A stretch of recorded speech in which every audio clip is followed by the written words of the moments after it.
muchas gracias por estar aquí, que siempre es bueno que estemos personas que tenemos una cierta sensibilidad y que cada vez haya más personas que se unan a este tipo de actos. Vamos a ser breves porque hay mucho contenido que explicar y muchas cosas que aprender. Voy a empezar a presentar aquí a mis compañeros de mesa y esperemos que entre todos pues tengamos una visión más global de las cosas y tomemos un poco conciencia o más conciencia de este problema que se ve que ya nos afecta gravemente. Pero yo pienso que hay que utilizar energías positivas y toda nuestra capacidad en mejorar las cosas y seguir un poco lo que el concepto de resiliencia, que no es más que adaptarse en épocas de crisis o de dificultad y salir fortalecido. Y bueno, ya yo no voy a hablar tanto, voy a empezar a presentar a mis compañeros. Lo voy a hacer por orden de intervención. Esta misma tarde no hemos conocido a algunos de nosotros, pero yo creo que esto es el principio de una gran amistad. Que en primer lugar va a intervenir Jesús Castillo, que él está sentado a mi derecha. Él es profesor de la Universidad de Sevilla y también investigador, y su materia es la del cambio climático, y él va a empezar con la intervención. A continuación intervendrá María José García, que es una compañera de los huertos de Miraflores, que es una de las primeras experiencias en huertos urbanos y colectivos que se ha dado en España, y ya desde los años 70 viene funcionando, y nos va a hacer un análisis un poquito de su trayectoria. Y también, bueno, pues es muy importante que estemos en contacto, que nos conozcamos, que compartamos cosas en común. En tercer lugar va a intervenir Eduardo García, que también es profesor de la Universidad de Sevilla y también investigador en ciencias ambientales. Ya muchos de nosotros lo conocemos y él también forma parte de nuestra asociación. Y bueno, también nos va a formar o a mostrarnos un poco algunas alternativas de qué podemos hacer en la medida de nuestras posibilidades.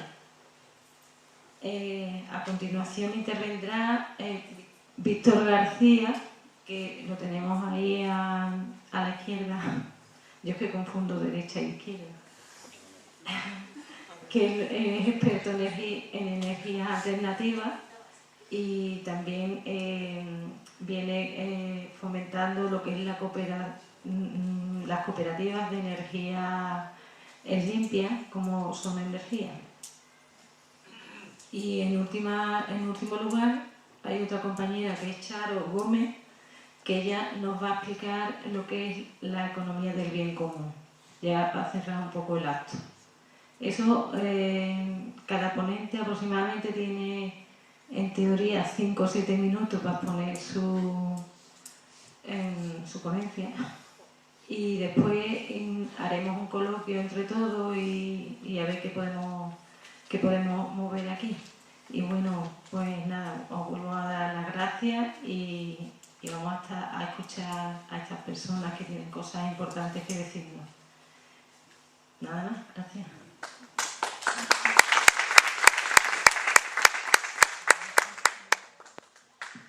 Bueno, pues muy buenas tardes, noches a todos y a todas. Mi especialidad es el cambio climático, pero un poco indirectamente. No soy climatólogo, soy ecólogo, y entonces lo que hacemos es investigar, por ejemplo, los sumideros de carbono, las plantas que captan carbono de la atmósfera para luchar contra el cambio climático y los efectos que tiene el cambio climático en los ecosistemas, en la naturaleza que nos rodea, ¿no? La verdad es que hablamos de cambio climático, pero muchas veces lo vemos como algo lejano, ¿no? Especialmente ahora que empieza a hacer fresquito, ¿no? En el invierno. Pero no es ninguna tontería que nos encontremos con que se nos acorta la vida por una ola de calor. Esto ya le pasó en toda Europa, especialmente en Francia, a principios de este siglo, a miles de personas mayores que murieron por una ola de calor muy fuerte. Creo que recordar que fue en 2003. Los tejados de zinc de París se convirtieron en hornos, especialmente para aquellas personas mayores que no tenían aires acondicionados, que no se habían ido de vacaciones a la playa o al campo, ¿no? O que nos suban los precios de los alimentos y del agua por sequía y por nuevas plagas, por ejemplo, o que por lluvias torrenciales nos arrastre el coche, nos inunde la casa, nos arrastre la casa o nos arrastre a nosotros y nos mate. Esto podemos pensar, no sé, a lo mejor pensamos en América Latina, pero esto hace poco pasó en Francia, con imágenes brutales de lluvia que había llovido en un día lo que normalmente llueve en varios meses, ¿no? O sufrir enfermedades tropicales que ahora no tenemos pero que pueden llegar, o perder gran parte de las playas que tenemos, además en Andalucía, con una economía muy dependiente del turismo. El cambio climático es algo real ya. Al principio, cuando se empieza a discutir sobre el cambio climático, en la comunidad científica hay gente que dice que el cambio climático no existe y normalmente eran científicos pagados por el lobby de las petroleras. Ahora ya nadie dice que el cambio climático no existe porque es obvio, uno mide la temperatura de la atmósfera y la temperatura se calienta, se ha calentado un poquito más de medio grado desde niveles de antes de la revolución industrial, desde mitad del siglo XIX. Podemos pensar que 0,7 grados, un poco más de medio grado, no es mucho, pero es muchísimo si estamos hablando de la temperatura global de la atmósfera de todo el planeta Tierra. En algunas zonas, como por ejemplo el Polo Norte, pues se ha calentado más. Ya con las emisiones de gases de efecto invernadero que llevamos este año, ahora hablaremos del efecto invernadero, ya se está calentando la atmósfera, se cree que ya estamos llegando al grado de calentamiento. Y como lleguemos a los 2 grados, 2 grados y medio, todos los científicos, los expertos dicen que entramos en la fase de cambio climático brusco. Eso quiere decir que el cambio climático se acelera y progresa muy rápidamente y aunque queramos pararlo, no vamos a poder pararlo, porque va a retroalimentarse y a funcionar por sí mismo. Entonces, la comunidad científica ya esto lo tiene asumido, existe un cambio climático y hay una minoría de la comunidad científica que todavía dice que este cambio climático ha habido siempre en la Tierra y que donde está ahora el desierto del Sahara, por ejemplo, antes había sabanas y había selvas. Eso es verdad, cambio climático ha habido siempre en la Tierra. Lo que ocurre con este cambio climático es que se está produciendo a una tasa, a una velocidad muy grande. Nunca ha habido un cambio climático en nuestra Tierra a la velocidad tan acelerada como la que tenemos ahora. Eso es un problema porque hay muchas especies animales y de plantas que no se pueden adaptar o aclimatar al cambio climático y además porque afecta a la mayoría de la población, que va a vivir peor o va a morir por el cambio climático. Hablaba antes del efecto invernadero. ¿Por qué se produce? Voy a ir muy rápido, después en el debate podemos comentarlo. ¿Por qué se produce el cambio climático? Existe en la Tierra el efecto invernadero y gracias al efecto invernadero hay vida en la Tierra como la conocemos ahora. Por ejemplo, en Marte, ahora que tenemos la película esta de un ser humano que se queda atrapado en Marte y cultiva allí metido en una casa y tal, y lo pasa muy mal el pobre. En Marte la atmósfera es muy débil, prácticamente no hay efecto invernadero y por eso la temperatura es bajísima. Gracias a que tenemos efecto invernadero en la Tierra tenemos unas temperaturas bastante agradables. Lo que está ocurriendo es que con la emisión de muchísimos gases que favorecen este efecto invernadero estamos calentando la atmósfera. ¿Esto qué quiere decir? Que gases como el CO2 se están acumulando en la atmósfera y el calor que emite la superficie de la Tierra se calienta con la radiación del Sol, la Tierra emite calor y esa radiación infrarroja, ese calor, no puede salir de la atmósfera, gran parte de ella no puede salir de la atmósfera porque los gases de efecto invernadero no la dejan salir y entonces se calienta la atmósfera. Ahora se están aumentando las emisiones de gases de efecto invernadero un 4% anual Entonces está aumentando muchísimo la concentración y cada vez sale menos calor de la atmósfera hacia el espacio exterior. Eso hace que la atmósfera se esté calentando muy rápidamente. Sectores que emiten los gases de efecto invernadero, fundamentalmente, por ejemplo, el sector energético, la generación de energía eléctrica, quema muchísimos combustibles fósiles, carbón, petróleo, gas natural y genera muchísimos gases de efecto invernadero. La deforestación de los bosques también genera muchos gases de efecto invernadero porque los bosques son almacén de carbono. El 50% de esta mesa, si es de madera, es carbono. No sé si es de madera, no es de madera, es de plástico. Pero bueno, si tuviéramos mesa o esa mesa de madera, la mitad de esa mesa de madera es carbono, ¿no? Entonces, si quemamos esa mesa o si quemamos un bosque, estamos emitiendo una gran cantidad de carbono a la atmósfera. Y además los bosques no solo es que sean depósitos de carbono, sino que además secuestran el CO2 que está en la atmósfera, gracias a la fotosíntesis, la planta los capta. Entonces, tenemos un problema muy importante. Además coincide el efecto invernadero, el aumento del efecto invernadero por la emisión de gases de efecto invernadero coincide justamente con un momento en el que la actividad solar es mayor. Nos está llegando más radiación solar. Hay manchas solares con ciclos de miles de años y ahora mismo estamos en un momento, mala suerte, en el que el Sol también nos está enviando mucha radiación.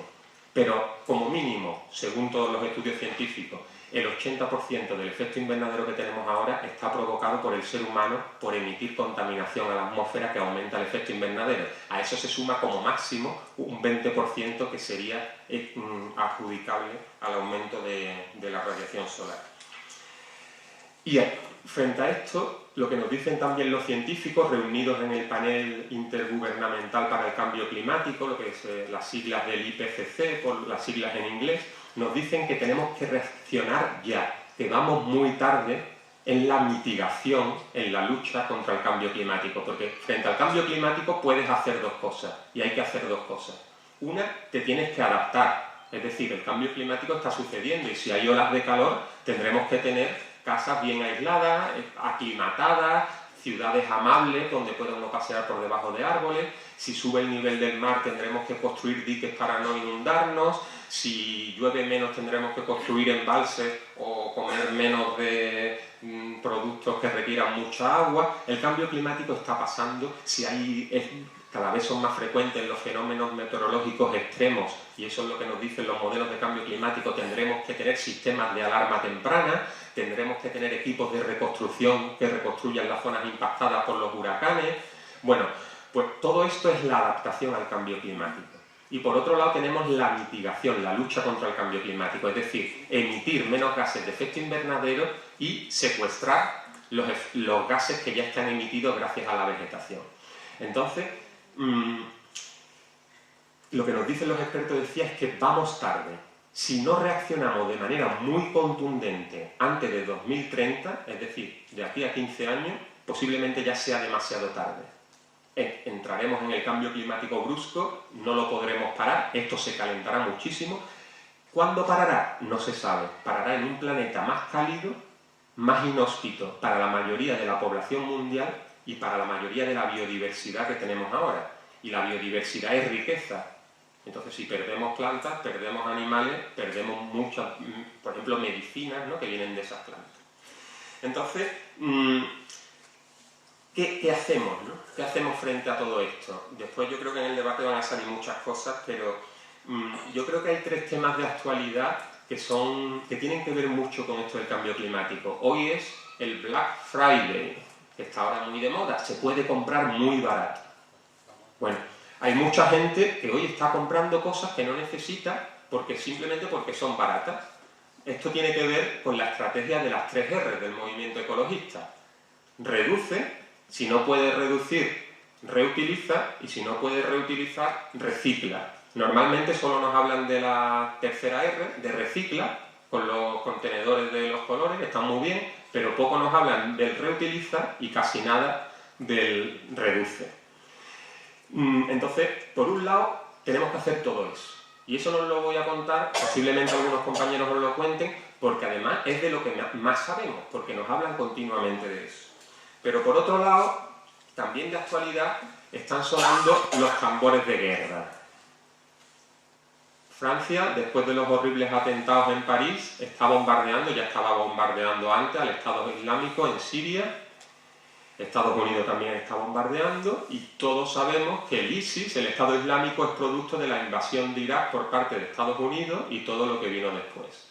Una invasión, Irak, que fue por petróleo, y el petróleo totalmente relacionado con el cambio climático. De hecho, la organización en todo el planeta que más gases de efecto invernadero emite, ¿cuál es? El ejército de los Estados Unidos, el Pentágono. Entonces, claro, en un escenario de cambio climático en el que cada vez, por ejemplo, los recursos naturales como el agua van a ser menos abundantes, ya hay guerras por el agua, no es casualidad que Israel ocupe los altos del Golán en Siria desde hace décadas, una zona muy rica en agua, pues cada vez este tipo de guerras por recursos naturales, petróleo queda poco, pues cada vez se peleará más por el petróleo barato, ya se están peleando, de hecho, una guerra fría, nunca mejor dicho lo de fría, en el Ártico, que se deshiela para explotar las reservas de hidrocarburos en el fondo del océano Ártico, en el Polo Norte. Entonces, la guerra también tiene que ver con el cambio climático, aparte de los impactos ambientales y sociales que derivan de ella. Y lo último, ya me van a sacar la tarjeta roja del tiempo, el último tema de actualidad que creo que es interesante es la presentación de un preconcurso de acreedores por parte de Abengoa, una multinacional estrella de Andalucía, un símbolo de la energía solar en nuestra tierra, un símbolo también de la precariedad laboral y de los abusos laborales en Palmas Altas. Los trabajadores de Palmas Altas le llaman palmatraz. Un símbolo también de la corrupción, porque para mí cobrar un retiro de más de 11 millones de euros como cobró el antiguo presidente de Abengoa, para mí eso es corrupción. Y además un símbolo de la alta tecnología de mitigación del cambio climático. Una empresa que es puntera, y esto nadie lo niega, a nivel internacional en energía solar, y que dependa de unos pocos y de la banca, que ahora de los mercados, que cae el precio del petróleo y ahora no es rentable, y de que la banca, Patricia Botín, decida que le da un préstamo o no le da un préstamo, esto nos tiene que hacer mucho que pensar. Lo voy a dejar aquí, pero yo creo que espacios como los huertos sociales en los que la gente nos autoorganizamos son la clave, pero son la clave para ir mucho más allá de ese espacio, son la clave para actuar políticamente, porque ahora los medios de comunicación nos están diciendo que en París nos jugamos mucho, que en la cumbre del clima de París, que empieza el jueves de la semana que viene, donde se reúnen todos los líderes mundiales, nos jugamos mucho, porque o se llega a un acuerdo o esto es la catástrofe. Afortunadamente en París no nos jugamos mucho, porque si nos jugáramos mucho en París ya habríamos perdido la batalla. De los líderes mundiales yo personalmente no espero nada, entre otras cosas porque ganan muchísimo dinero con el cambio climático y ganan más dinero adaptándose al cambio climático que mitigándolo. Aznar salió del gobierno de España para irse a trabajar a una empresa de adaptación al cambio climático. Entonces, no podemos confiar en los líderes mundiales. Todos los acuerdos que llevan los países a París son una trampa. Uno echa cuentas de los acuerdos que lleva cada país y al final aumentan de aquí a 2030 muchísimo las emisiones de gases de efecto invernadero. Por ejemplo, acabo con un dato. Rusia dice que va a disminuir sus emisiones de gases de efecto invernadero un 25% en 2030 respecto al año 1990. ¿Por qué elige Rusia 1990? Porque justo después de 1990 se cae el bloque soviético, cierran muchísimas fábricas en Rusia y ahora contamina mucho menos de lo que contaminaba en 1990. Por lo tanto, rebajar las emisiones en 2030 un 25% respecto a 1990 es contaminar más. Lo mismo hacen todos los países. La Unión Europea y Estados Unidos cogen como referencia el 2005. ¿Por qué 2005? Justo antes de que explotara la burbuja inmobiliaria en varios sitios y que llegara la crisis. Todos van a contaminar, algunos van a reducir, pero en general van a contaminar más. No podemos confiar en los de arriba, se están forrando con el cambio climático. Además lo sufren menos que nosotros y además, bueno, es que no les importa a la gente, no les importa la naturaleza. Yo creo que la clave está en los espacios como este. Y la clave está en unir a las luchas sociales, a todo tipo de luchas sociales, reivindicaciones ecologistas. Y además reivindicaciones ecologistas de mitigación del cambio climático para vivir mejor y desde una perspectiva de clase. Muchas gracias.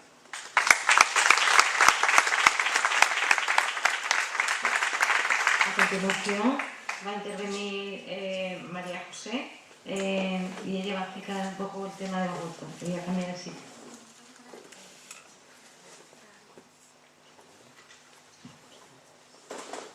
De los huertos de Miraflores, quería decir. Ya falta menos.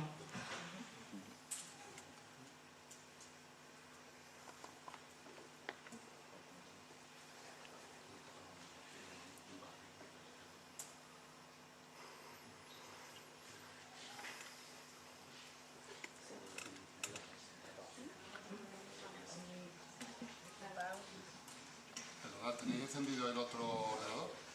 Disculpa un momentito porque es que hay problemas técnicos con los ordenadores.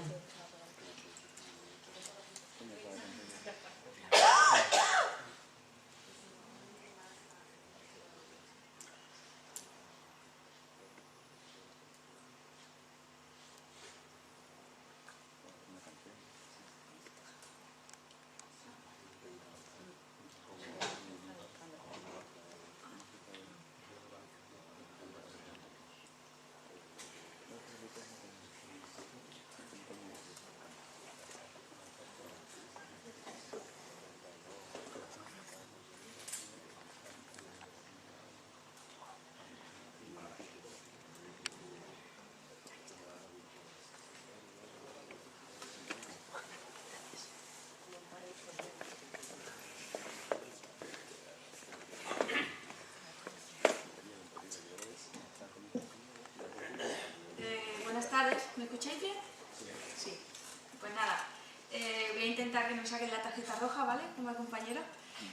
Mirad, nosotros estamos en el Parque Miraflores, llevamos, pues bueno, más de 30 años de lucha. Supongo que en los comienzos de aquella época realmente ya se estaba comenzando a luchar por el cambio climático, pero no se usaban esos conceptos.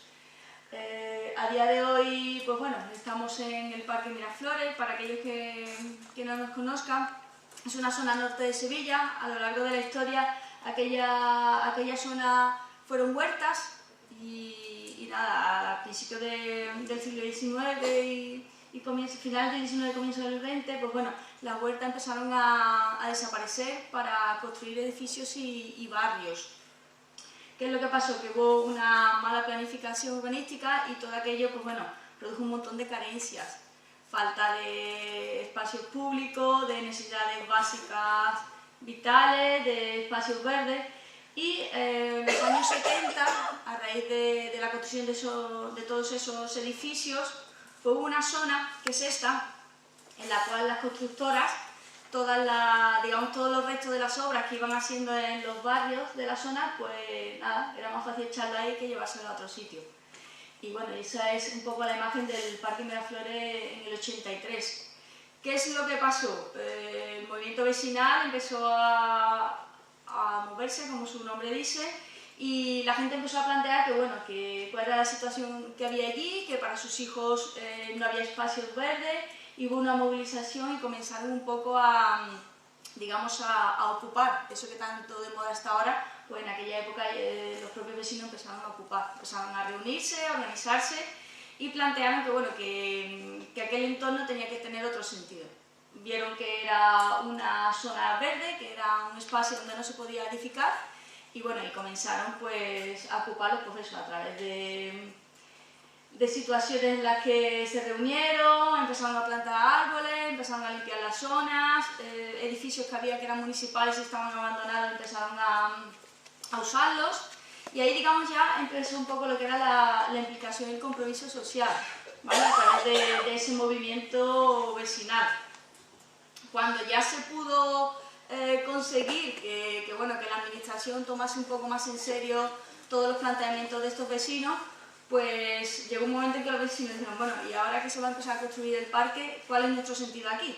Entonces ellos plantearon que, bueno, que tenían que continuar de una forma para que aquel espacio siguiera siendo parte de ellos, formando parte de su vida. Entonces, en el 93, a través de la asociación Comité Pro Parque, que es la que actualmente gestiona aquellos espacios, pues se creó lo que es el programa Huerta Las Moreras, que veis ahí. Actualmente es la Escuela Agrícola Urbana Las Moreras y son huertos ecológicos y bueno, nosotros lo entendemos como alternativas sostenibles. Se trabaja con distintos sectores de la sociedad, tanto como adultos como con escolares. Mirad, huertos de ocio. Tenemos 170 parcelas de huertos de ocio.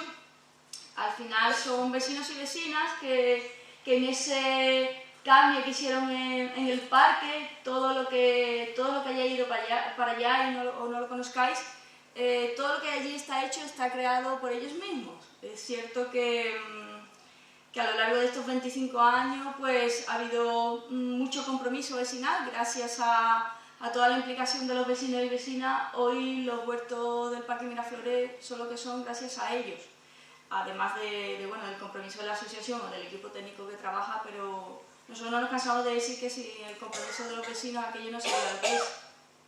Las huertas al final, consciente o inconscientemente, pues bueno, como os pongo ahí, despierta un poco la conciencia, ¿no? Y un poco el consumo responsable. La tierra al final te hace conectarte con ella, un poco con sus cuidados y su compromiso. Hacemos un poco a través de la agricultura ecológica, ¿no? Como una respuesta a ese cambio climático que está sucediendo. Sabéis que como agricultura ecológica pues bueno, no usamos pesticidas, ni plaguicidas, ni ningún tipo de fertilizante, es todo ecológico y bueno, y es una forma también de usar aquellas 3 hectáreas que tenemos, ¿no? como un espacio más para esa lucha. Ya no es solo, como veis, la mayoría de los hortelanos son gente mayor, no es un condicionante para tener un huerto allí, pero bueno, ellos lo plantean. Muchos son personas que se han llevado 40, 50 años trabajando y de la noche a la mañana un día están en sus casas sin saber qué hacer, ¿no? Pues los huertos ha sido una respuesta a esas situaciones, ¿no? Muchos plantean que iban al centro de salud y tal, y ahora muchos dicen que, bueno, que no saben ni cuál es su médico de cabecera, porque el huerto les ha dado salud. Esa salud también forma parte de ese cambio, ¿vale? El hecho de tú tener esos cambios en tu vida al final te implican en tu entorno, en tu compromiso y en el respeto del lugar al que día a día vas a vivir y a disfrutar de él, ¿no? Evidentemente eso, no solo a nivel de salud, porque el ejercicio físico que pueden hacer las personas mayores y también el mental a la hora de relacionarse, no solo con la gente de su edad, sino también con los más pequeños que tenemos allí y evidentemente el tema de la dieta. ¿Vale? El hecho de tener un huerto, pues no hay nada como un tomate o una patata ecológica, ¿no? No tiene nada que ver con lo que se vende por ahí. Mirad, nosotros no solo tenemos el compromiso a nivel con las personas adultas. Hay 2 programas que están en contacto con los más pequeños, huertos escolares, está dirigido a niños de quinto de primaria y al final el huerto es una excusa para ellos y para las educadoras para utilizarlo como recurso educativo. En los niños se intenta fomentar pues bueno, pequeñas actitudes de respeto y compromiso. Estamos hablando de niños de 10 años, pero para muchos de ellos cuando hablamos del medio ambiente, nosotros les preguntamos, oye, ¿para vosotros qué es el medio ambiente o la naturaleza? Y ellos dicen, pues un día en la montaña o irme a la sierra con mis padres. Nosotros intentamos educarles y enseñarles que el medio ambiente es su barrio, es su entorno, es su propio parque. Es crear una conciencia, digamos, más local de lo que ellos tienen y viven el día a día. A través de las educadoras, un poco, pues bueno, intentamos durante el año trabajar ciertos temas relacionados con la formación, no solo, digamos, a nivel educativa, sino también un poco de vida. Ahí tenéis un poco la formación que le damos a los más pequeños.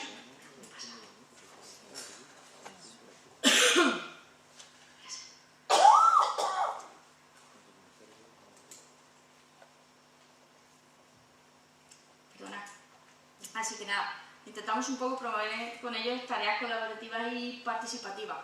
No solo con ellos, sino también con los padres que habitualmente asisten a la actividad. Intentamos un poco implicarlos habitualmente.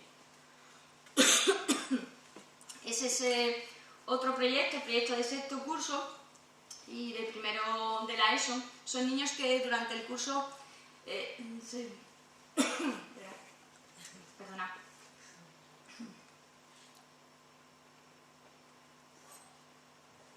Os he contado todo tan rápido que al final, para que os quede un poco... Bueno, no pasa nada. La idea es un poco de Invernaderos que ellos continúan un poco con el tema de la formación, trabajan un poco más el tema experimental, socioambiental, trabajan un poco más en los barrios, en las necesidades. Ellos plantean propuestas participativas y un poco las mejoras que ellos ven desde sus edades, pues bueno, cómo mejorar, cómo mejorar un poco su entorno. Vaya a quedaros con la imagen, porque la bolsa me está yendo.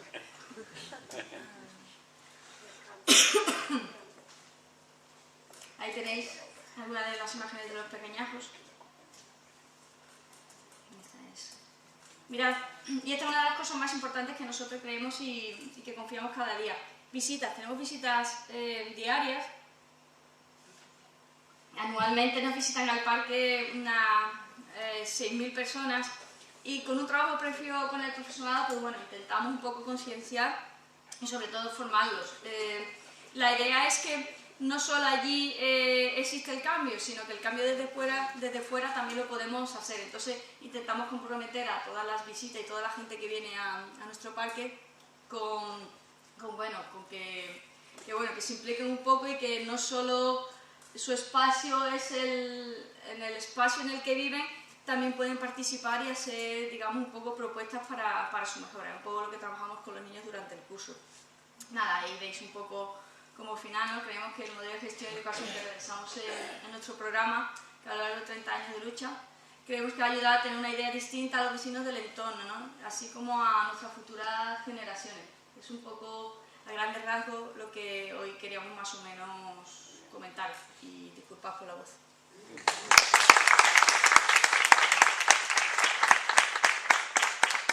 Muchas gracias. Ahora va a intervenir Eduardo.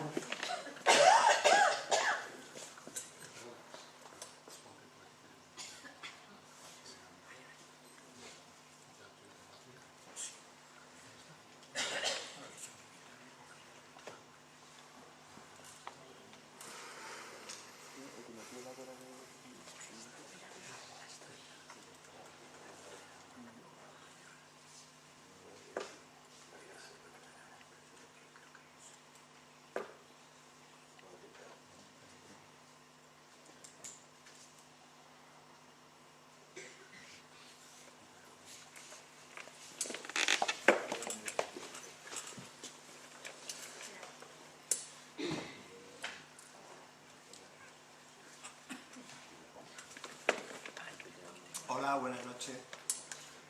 ¿Se escucha bien? Ahora, bien. Bueno, como hay prisa, voy a ir muy rapidito. El tema o el motivo de mi intervención es un aspecto de la temática del cambio climático que tiene que ver con mi campo de trabajo. Yo trabajo en educación ambiental y últimamente estamos trabajando en una cosa que se llama educación para el decrecimiento, ¿vale? Es mi línea de investigación y de trabajo en la facultad. Me voy a centrar, por lo tanto, en el tema de las ideas, del imaginario colectivo, de los pensamientos que los ciudadanos, las ciudadanas tienen en la cabeza. Bien, es evidente que ante la problemática del cambio climático podemos actuar de muchas formas. Yo lo he simplificado en esta diapositiva con dos maneras de intervenir. Una, que tiene que ver con la exposición anterior, es crear ámbitos, contextos de mayor resiliencia que nos vayan preparando y que marquen pautas de cara al futuro en relación con lo que nos pueda venir por consecuencia del cambio climático y de otra serie de situaciones que nos encontraremos en el futuro por los límites biofísicos que estamos ya un poco atravesando, digamos, ¿no? No me voy a centrar en este aspecto, ya hemos hablado, ella ha hablado del tema de los huertos, que es uno de estos ámbitos, huertos urbanos, huertos sociales, hay otros muchos. Voy a referirme al otro tema, cómo conseguir mayor presión social en los gobiernos, las instituciones en general, los partidos políticos, etcétera, para que empiecen a actuar de otra manera. Esto tiene que ver con un problema que lo podríamos centrar en la idea de alguna manera, como la batalla de las ideas. ¿Qué es esto de la batalla de las ideas? Ahora mismo hay un enfrentamiento entre un sector de la población muy minoritario, para algunos el 1%, para otros está entre el 1 y el 10%, y una inmensa mayoría de gente, ese 90 o 90 y pico %, que es el que va a sufrir sobre todo las consecuencias del cambio climático. ¿Y dónde está este enfrentamiento? Este enfrentamiento está en el mundo de las ideas. El sector del 1, 5 o 10%, según las estimaciones que hagamos, está empeñado ya desde hace tiempo en una batalla de control social de las ideas. Y yo creo que una de las cosas que podemos hacer los que estamos aquí por el tema del cambio climático es, en todos los contextos sociales en los que nos estamos moviendo, en todas las comunidades en las que estemos, bien sean contextos laborales, la familia, el entorno inmediato, una asociación como esta, un acto como este, etcétera, intentar siempre contrarrestar, luchar contra las ideas que ese 1% está continuamente presentando como el único pensamiento posible. Como me alargaría mucho, voy a centrarme en algunas de estos frentes que hay abiertos en la batalla de las ideas. El primer frente es el propio reconocimiento de que esta problemática del cambio climático no es otra cosa que una manifestación más de una problemática más amplia. Y es que el sistema socioeconómico en el que estamos ha llegado a sus límites, pero ya no límites sociales, porque sea muy desigual, porque haya cada vez más conflictos, más guerras, más etcétera, sino a sus límites biofísicos. Sobre esto, si queréis, luego en el coloquio. El sistema básicamente es un sistema que se vende como un sistema lineal. La actividad humana necesita recursos, que parece ser son ilimitados, genera residuos que también parece ser que son ilimitados. Y este es el esquema básico que se nos impone como ese pensamiento único, y aquí, en esto es con lo que tenemos que vivir, ¿no? Sin embargo, frente a esta idea, lo que nos indican los expertos, los científicos que estudian estos temas, es que no es así. No es una cuestión lineal de que yo extraigo recursos del medio, genero residuos y no pasa nada. Lo que nos dice la ciencia, por ejemplo, desde ya antes de los años 70, es que cualquier cosa que nosotros extraigamos o obtengamos de la naturaleza, cualquier cosa que echemos a la naturaleza, altera de alguna manera eso que estamos haciendo, los ciclos de la materia y los flujos de la energía que hay en nuestra biosfera, y que eso tiene consecuencias. Luego, el esquema que nos venden los políticos, que nos venden los gestores, los economistas, de que podemos seguir creciendo indefinidamente, no tiene ahora mismo ningún apoyo científico. Es un pensamiento mítico, como si fuera propio de un dogma religioso, ¿vale? Luego, la primera batalla estaría en enfrentar de alguna manera este dogma y enfrentarlo con argumentos que hay, y muchos. Vale. Tarjeta amarilla. Otra cuestión, otro frente de batalla, voy a ir muy rapidito. Negacionismo. El negacionismo no es una cosa al azar, ¿eh? El negacionismo está organizado desde arriba, es decir, hay todo un movimiento organizado desde arriba de o negar el cambio climático o de negar el papel de la intervención humana, de la actividad humana en el cambio climático. ¿Qué favorece esta manipulación?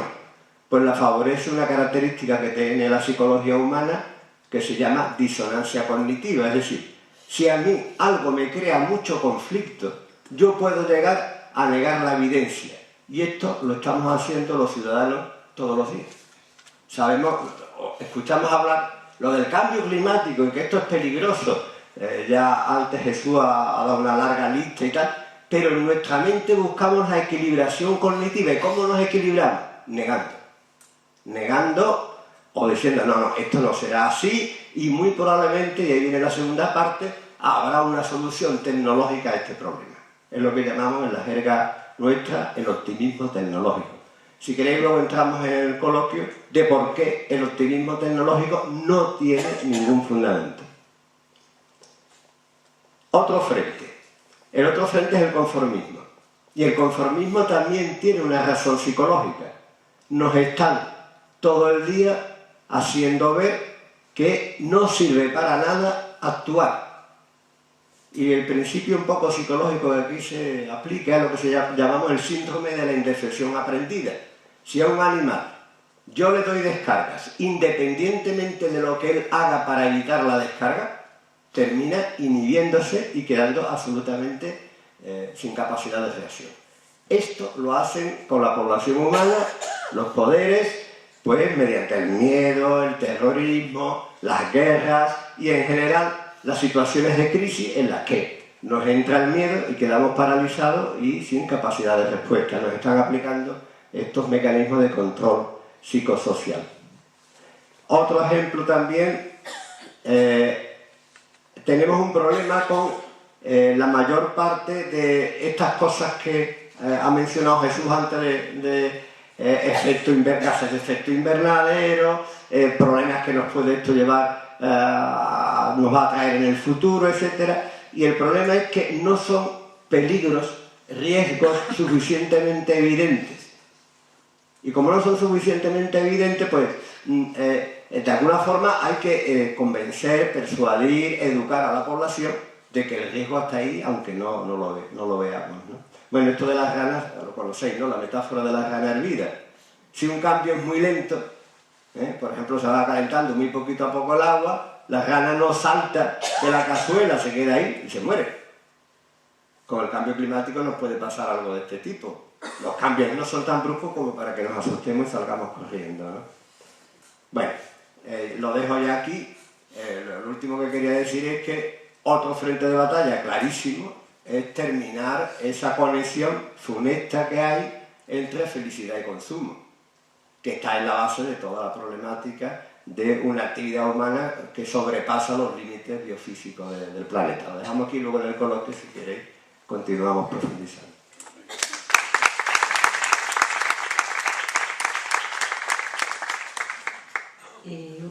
Ahora va a intervenir Víctor, que nos va a hablar de las energías alternativas renovables y de Son Energía, que es una cooperativa que propone el uso de esta energía.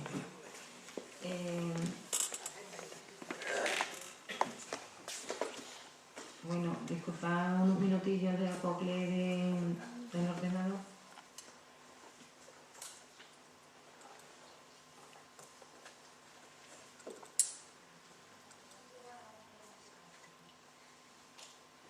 Aprovecho para decir que, como veis, ahí hay unas pocas de botellas de agua y las compañeras y compañeros que están en la mesa dijeron que no querían gastar agua de esas botellas. Que alguno ahora o alguna lo explique. Han ido con las copas, han ido por agua del grifo. Son pequeños cambios y pequeños gestos. Esta agua, la de dentro del grifo, la del grifo, es igual que la de la botella. Esta la diferencia es que cuesta dinero, más dinero, y además tiene residuos en forma de plástico. Entonces, bueno, pues como tenemos esta alternativa tan saludable y tan baratita, y no nos cuesta nada, que simplemente nos vamos allí, pues eso. Nosotros que damos clases en la facultad, hay muchas conferencias y continuamente aparece la historia de la botella, es una reivindicación, por ejemplo, de esos de pequeños cambios. Son 2, 4, 6, 7 botellas. Bueno, pues si 7 botellas menos se han consumido, 7 botellas menos de plástico que hay como residuo. Simplemente una forma de intentar pensar un poco diferente y actuar diferente, tampoco tiene más trascendencia. Muy bien, pues si os parece, empiezo yo, voy a intentar también ser breve, aunque es difícil con la cantidad de cosas que hay que contar. Lo primero que yo quería agradecer a los organizadores porque han tenido la visión de organizar una charla sobre el cambio climático, teniendo en cuenta que es un problema global y que no se puede ser un problema que hay que abordarlo multidisciplinarmente. Y han invitado a personas de distintos ámbitos, ¿de acuerdo?, para tratar el tema.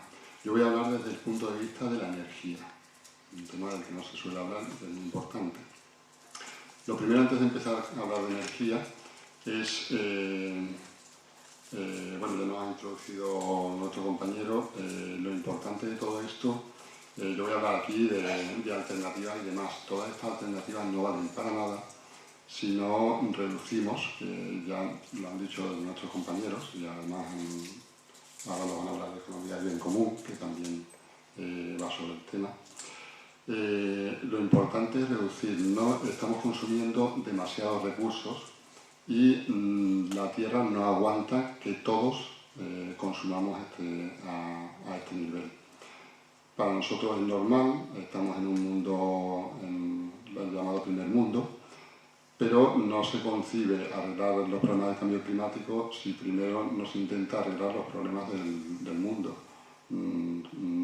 Yo puedo ponerme placas en mi casa, ahora vamos a hablar de placas fotovoltaicas, pero no vale de nada si otras personas de países del tercer mundo no tienen la posibilidad de adquirir estos recursos de forma sostenible. ¿De acuerdo? Por eso quería aclarar que de lo que voy a hablar es relativo y que lo importante de todo, lo más importante de todo es reducir, de hecho vamos a hablar también, y utilizar energías renovables para la energía necesaria.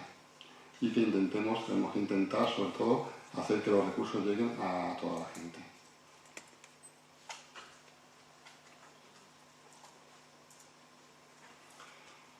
Voy a hablar un poquito de energías renovables, ¿de acuerdo? El modelo que tenemos actual de producción es el que hemos heredado de mediados del siglo XIX, cuando empieza la revolución industrial. La revolución industrial se produce cuando se descubre la posibilidad de quemar hidrocarburos, en principio carbón, pero luego petróleo y gas, para producir energía de forma masiva y mover grandes máquinas. Eso es lo que nos ha llevado a un progreso bastante importante, muy importante, no conocido antes por la humanidad, pero también está basado en la emisión de gases de efecto invernadero, como nos han estado hablando nuestros compañeros. Ese que tenéis ahí es el modelo actual, un poquito de mezcla ahora de energías renovables, pero es mínimo. ¿De acuerdo? ¿Qué problemas tiene este modelo? Pues la generación de energía a partir de fuentes no renovables produce contaminación con estos gases que veis ahí, que son los de efecto invernadero, fomenta guerras por el control de los recursos. Esos recursos además son agotables, como también se ha estado hablando aquí. Aquí voy a incidir en alguna de los temas de los que ya hemos hablado y de los que va a hablar nuestra compañera, que va a hablar a continuación. Y además están lejos de nuestras fronteras. Esto produce, esos gases de efecto invernadero tienen los inconvenientes que ya hemos visto, ¿de acuerdo? El principal problema al que nos enfrentamos ahora es el cambio climático. Frente a este modelo existe un modelo posible. Se han hecho ya bastantes estudios, tesis, que demuestran que se puede conseguir un futuro 100% renovable, es decir, que consigamos que toda la energía que necesitemos la podemos obtener de energías renovables. Ese es un poquito el modelo. Ahí pues se habla de un mix, que es de lo que se llama una mezcla de diferentes tipos de energía. No hay una sola energía que nos vaya a solucionar todo el tema, pero básicamente pues generar electricidad a partir del viento, a partir de energía solar, por biomasa, geotermia, etc. Lo bueno que tiene la generación de energía a partir de fuentes renovables es que ni contaminan, generan trabajo aquí, porque la energía se produce aquí. Son recursos inagotables, porque proceden del sol, básicamente. Lo hay en todos lugares, con lo cual democratizamos la energía, no somos dependientes de otros países, ni tenemos que ir a crear una guerra en aquellos países que tienen petróleo, porque así controlamos los recursos. y además el sol, el viento y la marea son gratis. Las fuentes de energía renovables más utilizadas a nivel global, estoy hablando de esto, luego voy a ir a nivel de qué podemos hacer nosotros.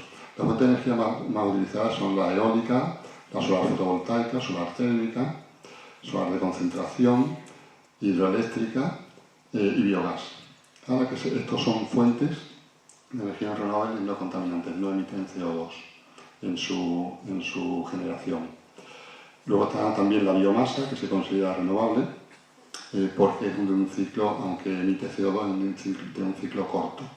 Eso quiere decir que estamos emitiendo los mismos gases que hace un año o dos ha tomado de la atmósfera el árbol o los residuos forestales que estamos quemando en este momento. Pregunta que se hace nuevamente: ¿tendremos suficiente con las energías renovables en el futuro? La respuesta es que no, desgraciadamente no. Lo que yo traigo aquí no es la panacea, o por lo menos no lo es al nivel de consumo que estamos teniendo ahora mismo. La clave está en consumir menos, intentando no reducir o reduciendo lo mínimo posible nuestro nivel de confort. A eso se llama eficiencia energética. Tenemos que intentar no malgastar la energía. De eso va a empezar a oír hablar ahora, a partir de ahora, bastante. Y para ello, pues tenemos lo que ya nos estuvo hablando el primer ponente, el importante círculo de reducir, reutilizar y reciclar. Además, en el mismo orden en el que lo ha dicho, lo más importante es reducir. Una vez que hemos intentado reducir lo posible, vamos a intentar que la energía que utilicemos se proceda de energías renovables. Para eso, ¿cuáles son las que nosotros tenemos a mano, las que podemos usar? Porque nosotros no nos podemos montar un gran parque eólico en la parte trasera de nuestra casa, pero sí podemos usar las energías renovables. En nuestro día a día, nosotros se estima que la contaminación procede en un 40% aproximadamente del consumo de nuestros hogares, para calentar o enfriar nuestra casa, para calentar el agua, para cocinar, etc. Un 30% del transporte y otro 30% de la generación de los productos que se generan en fábricas y de la que estamos consumiendo nosotros. No voy a hablar de este último punto, ahora nos van a hablar de economía del bien común y bueno, en eso van a incidir en el tema. Yo voy a hablar de las dos primeras, es decir, de cómo podemos reducir en nuestra casa y cómo podemos reducir en el transporte, muy rápidamente. Básicamente, nosotros consumimos en calefacción, agua caliente sanitaria, electricidad y transporte. Eso es la energía que usamos directamente. En calefacción se puede usar ya biomasa, como he dicho, ¿de acuerdo? Esto es un ejemplo de caldera de biomasa, o leña. El agua caliente, para calentar agua, la forma más ecológica de hacerlo es aprovechar el sol, más en Andalucía, que tenemos mucho sol. Para eso, pues tenemos energía solar que podemos poner en nuestro tejado. Muchos de vosotros la tenéis ya. De hecho, en el último código de edificación ya es obligatorio que las nuevas construcciones tengan energía solar calentada por el sol, agua calentada por el sol. Generación de electricidad. Pues hace pocos años no era rentable lo que voy a hablar ahora. Hoy día ya empieza a ser rentable tener placas fotovoltaicas. Estas placas no tienen nada que ver, lo único que tienen que ver con las anteriores es que utilizan el sol, pero de una forma totalmente distinta. Generan electricidad en nuestra casa que podemos consumir inmediatamente. Electricidad tan buena como la que nos pueda venir de Endesa. La ventaja es que la generamos nosotros, no tenemos que contaminar para generarla, se pierde mucho menos en el transporte porque la estamos generando nosotros y no, como he dicho, no contamina. También se puede generar por mini eólica, pero eso sirve para los sitios en los que haga viento. En nuestra comunidad, solo en la zona de Gibraltar, esto sería viable. Pero la fotovoltaica hoy día ya es rentable y se puede instalar. Si no se está instalando ahora de forma masiva es porque el gobierno actual ha puesto todas las barreras posibles para que esto pueda hacerse. Si queréis luego podemos hablar de ello en el debate. Una vez que hemos dejado la casa, ¿vale? Vamos al transporte. El transporte sostenible, lo más importante, bueno, lo suyo sería intentar no utilizar vehículos. Si podemos andar o podemos usar la bicicleta, eso es lo más sostenible que hay. Si tenemos que desplazarnos más lejos, pues tenemos movilidad eléctrica, que se llama la movilidad eléctrica, que es más renovable o más limpia, porque la electricidad en España estamos consiguiendo ya unas tasas relativamente altas de generación por energías renovables. España el año pasado consiguió un 42% de generación total de energía renovable y cada vez vamos creciendo más. Ahí tenemos un ejemplo de un tren, un metro, un tranvía. Eso es una bicicleta eléctrica. Si os fijáis, lo que tiene debajo del sillín es una pequeña batería. Ya empiezan a venderse y ya la pueden encontrar en las calles. Y se me ha colado aquí un coche. Los coches, sabéis, son todos térmicos. ¿Alguien conoce algún ejemplo de que no queme gas o no queme petróleo? Ese coche, en concreto, es un Nissan Leaf, igual que he puesto ese coche que es el más vendido. Es un coche eléctrico. Significa que este coche, tú llegas a casa todas las noches, lo enchufas como si fuera un móvil y al día siguiente puedes andar, de momento, tiene una autonomía reducida de unos 150 kilómetros. Dentro de 2 años van a salir modelos que ya podrán andar sin enchufar como unos 200 o 150 kilómetros, o incluso 300. Son un poquito más caros, pero son mucho más ecológicos, porque tiran de electricidad. Los coches son más caros, son como un porcentaje de un 50% más caros. Existen subvenciones grandes de los gobiernos, aquí en España también. Lo bueno es que además, para moverme 100 kilómetros con este coche, yo gasto en electricidad, si yo tuviera uno, que es lo que a mí me gustaría y voy a intentarlo, gastaría en electricidad 6 veces menos de lo que se gasta en petróleo, usando petróleo, ¿de acuerdo? O sea, incluso es más barato. De movilidad eléctrica y de coche eléctrico vais a empezar a hablar mucho, vais a oír hablar mucho a partir de ahora. No me extiendo más, ¿de acuerdo? Aquí paramos y paso al siguiente.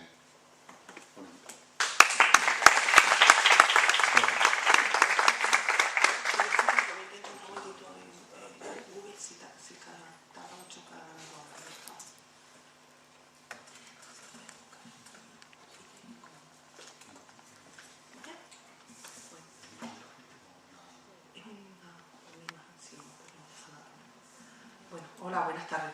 Soy la última, espero que no estéis demasiado cansados. Y bueno, yo a diferencia de las ponencias anteriores que de alguna manera, bueno, pues hacían una reflexión específica del cambio climático y por otro lado también propuestas como los huertos ecológicos o el tema de formas de ahorrar en energía, pues yo lo que voy a hablar es de un modelo que no deja de ser utópico, pero como se dice, es necesaria la utopía para poder caminar, ¿no? Que se llama economía del bien común. Entonces, la economía del bien común...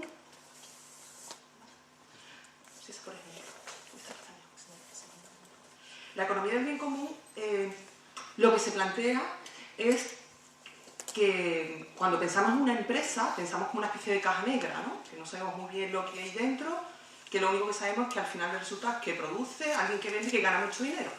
Y que además eso es inmutable, es como una realidad natural y que eso es una ley física, como puede ser la ley de la gravedad, y que eso no se puede cambiar. Pero no es así, porque la economía y la empresa son un invento social. Y como invento social, si cambias las reglas, entonces cambias el funcionamiento de esa economía y de esa empresa. Y la economía del bien común lo que